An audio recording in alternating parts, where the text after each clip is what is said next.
This is another episode of End of Shift where we talk to doctors and nurses across Canada who are on the front lines of fighting the COVID-19 pandemic. And tonight we're going to talk to Dr. Daisy Fung, who is an Alberta a physician who is primarily in long-term care and is currently grappling with an outbreak of COVID in one of the long-term care facilities that she works. And so welcome to the interview, Daisy. Thanks. Now, you told me before we came on air that it was a tough night. Maybe you want to describe what your shift was like today? Yeah, so I came in earlier today, actually. We're at the beginning of an outbreak at a facility where I have my own patients, quite a few.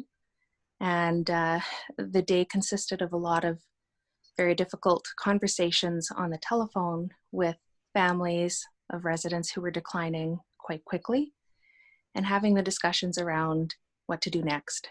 And because this outbreak is very new to the facility, to the families, a lot of the news was surprising and difficult, of course. And we had to have a lot of conversations about whether trips to hospital were the best choice for the patient and how we could manage them best here at home, because a long-term care home is their home. And it's very hard to have those conversations with families that you've never met before, and the first time you're talking to them is on the phone, not giving good news about their loved one, and they're unable to come in and see. And even with FaceTime, we were having difficulties because the Wi-Fi was not behaving. And, you know, it's never the situation anyone ever wants to be in, whether it's the staff, the nursing staff, the patients, of course, the families, and the physicians too. So are these elderly patients? For the most part, yes.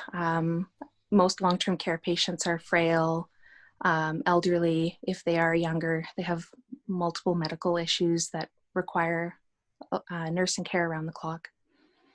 So a very vulnerable population for COVID especially. So we were talking to a doctor last night who works at the Royal Alex in Edmonton, and she was saying that, you know, their hospital is, their ICU, I think, was already full. She thought maybe, you know, a week or two, and they were going to be overflowing and in crisis. So here we are with a long-term care facility where some of these patients with COVID are almost certainly going to wind up in hospital. How concerned are you that the hospital system won't be able to accommodate them properly? It's very, very hard. I mean, part of the main reason we have these goals of care conversations over and over again, even at the beginning of this pandemic, is to make sure that that's the best decision for the patient. But there are patients who are healthier, younger, stronger, and they do want to go to hospital. And my greatest fear is that the hospital and the emergency room is unable to take them. And we have to do our best with what we have in the long-term care facility. I haven't had that happen yet, but no one wants that if we can avoid it. We always want the best healthcare available and what's best for the patient. And if it's appropriate for them to go to the emergency room in the hospital, then, you know, I would hope that that's what the patient gets. Can you help us understand what it's like in this facility, Daisy, for these, you know, elderly patients who are frail, and what kind of conversations are you having with them, you know, around their illness? It's very difficult. A lot of the patients aren't cognitively intact well enough for me to have a good conversation with them. But there is fear, and of course, if you're not feeling well, there's fear as well, and increased confusion about what's going on. Nobody likes to see their nurse or doctor in a mask and goggles and a gown, and we're unrecognizable even to ourselves. For the ones that I am able to have a conversation with, it's very terrifying for them. Most of them have cried, and I've cried with them. And they do understand a little bit about what's going on in the community. And the best I can give them is hope and, a way out of this, that the pandemic's going to end and they will see their family, and we will get through this. Are you in a position now? We've heard the stories of, a loved one's got COVID, they're in the hospital, they're dying, and the family can't see them, can't be with them at their bedside. The doctor, the nurse has to be there with, phone and FaceTime, and that's how they say goodbye. That prospect of that has got to be tough on you. Yeah, so for me today, it wasn't a prospect, it was reality. And it was the first time I've had to do it with a family member and over FaceTime. And I mean, it evolved through the day. Unfortunately, I was the one who first told the family member about the deterioration, and she was unable to come in. And, luckily we were able to get all of the medications that she needed, but we had to use FaceTime to have them see each other. And it, I guess it was, it was very beautiful to see how technology could bring people together like this. If we didn't have FaceTime and I didn't have my phone, and we didn't have Wi-Fi in the facility, they wouldn't see each other at all. So we're very lucky to have that. And we did a lot of sitting there in silence, and she said goodbye, and that was that. And I know I'm not alone with those experiences, and I know family members haven't been the only ones. Now you're talking to your colleagues, doctors and nurses and other care professionals all the time. How are others coping with this kind of emotional distress? We have a lot of little chat groups where, especially the long-term care physicians who are helping out, we support each other on there and we check in on each other. There's a lot of crying, and at the end of the day, when you're tired physically and emotionally, a good cry is really nice to have, and we've all admitted that, if that's the correct term. It's hard when we can't go and see them, talk to our friends in person, or do the other coping mechanisms that we had before, when we had to reflect on this part of the job that we expected, but now we don't have those. So we do what we can, and sometimes we meet on Zoom and talk and cry, and it's what we have.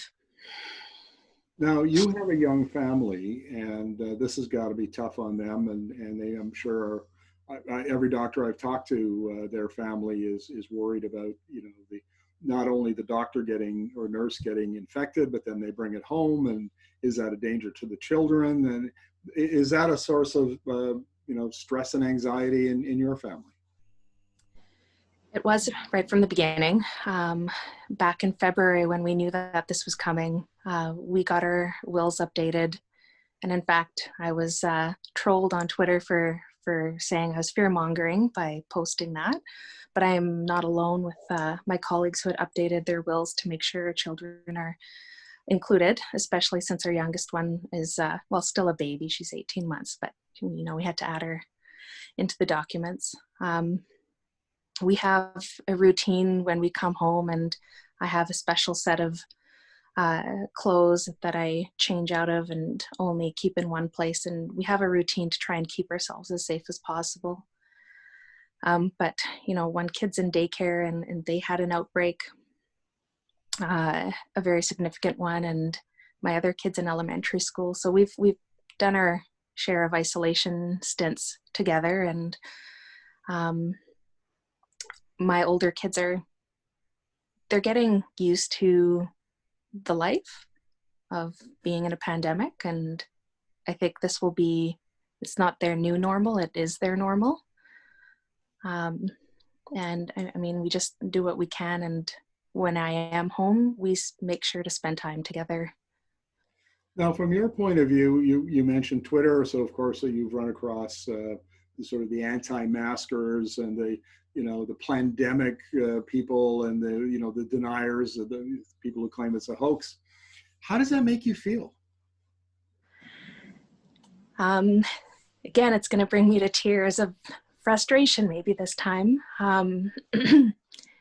because this is my day-to-day, and I do understand that my day-to-day is not what the general public would ever be able to imagine.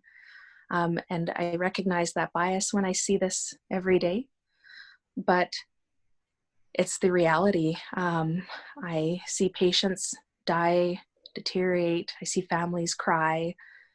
When I lose one patient, there are multiple people who have lost someone at the same time. And so there are a multitude of emotions that come across when someone says that it's not real, that, the numbers are being made up in long-term care, where we're writing down COVID as the cause of death when that's not the case. And I'm trying to learn better where they're coming from, and trying to be more compassionate and have empathy for them, because they have a reason to feel like that. And even in the middle of a long-term care outbreak, we have come across family members who don't believe that it's COVID that's ripping through the facility. And I don't know how to help them and help their families. And I feel very helpless too. And it's part of my fear that this will go on longer than it maybe could have in long-term care and elsewhere. Daisy, last question. And the doctors I've been interviewing and talking to, one of the things they mentioned, and you alluded to the fact you've been at this since February, everybody's exhausted. Like how much, I guess you go as long as you have to, but my goodness, it's been a long stretch and you must be just worn out. Yeah, I'm tired. My poor husband sees that as well, and I think my kids do too. I'll be really blunt. I had to get a psychologist during this pandemic to help me deal with potential for burnout and the stress of going through all of this, because I want to be the best that I can so that I can take care of patients. And it's tiring. Like, I will have not seen my children today, and this happens a lot now. But we should point out that we've been trying to get this set up all day, and it's now about 11 o'clock, almost 11 p.m. Your time in Alberta, and you're just getting home from work and after a long day at the long-term care facility. Yeah, I've given up on paperwork for tonight because I do want to hit Netflix before I get to bed. Well, Daisy, thank you very much for sharing your story here. I mean, this is, I don't know how else we're going to get the message across to those who simply, don't accept the science and public health policy and so on. But thank you very much for trying it and for sharing your story with us. Thank you for asking the questions as well.